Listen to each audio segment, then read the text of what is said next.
Exocet update September 8th, 2024.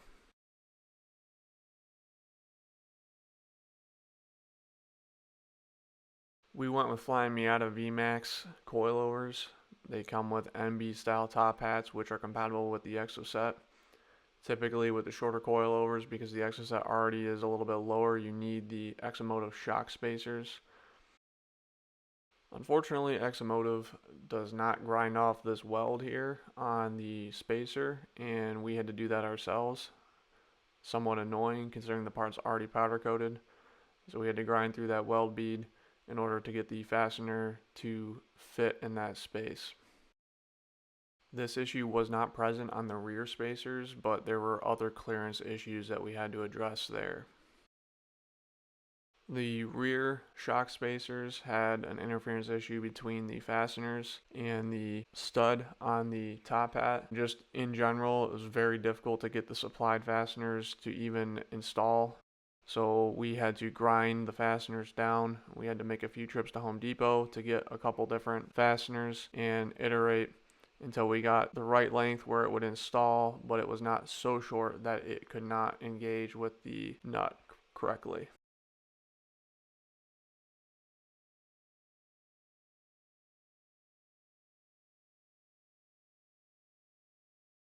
The steering column geometry is slightly different in the Exocet than it is in the stock car. We had to grind away a little bit of this heat shield for the stock header. If you have aftermarket headers, you may have to actually put a dent in the header to get the steering column to pass by them. We had to extend the lower spline section of the steering column with a vice grip and a dead blow in order to get it to engage correctly with the steering rack. With the steering column installed loosely, the plate that Exomotive provides did not sit flush at either the column or the frame.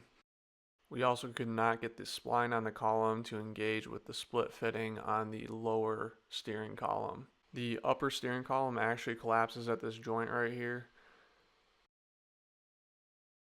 We used a C-clamp to pinch it and very carefully used a square tube, wood, and a dead blow to collapse the upper column slightly.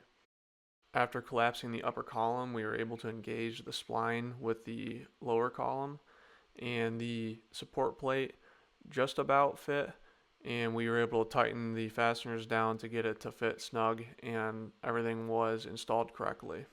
The gauge pod fasteners are significantly longer than they need to be in order to hold the bezel around it. Because we weren't installing that, we got shorter fasteners from Home Depot or cut longer fasteners to length. The stock Miata airbox does not fit in the Exocet frame whatsoever. You have to fabricate your own mounting solution for your air intake.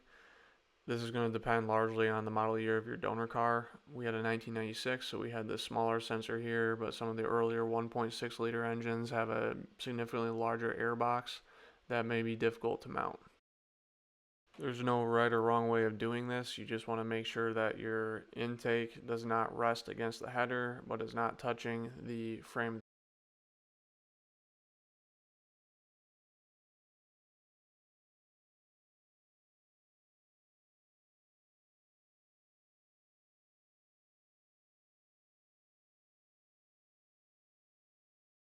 You will need a custom exhaust for this car.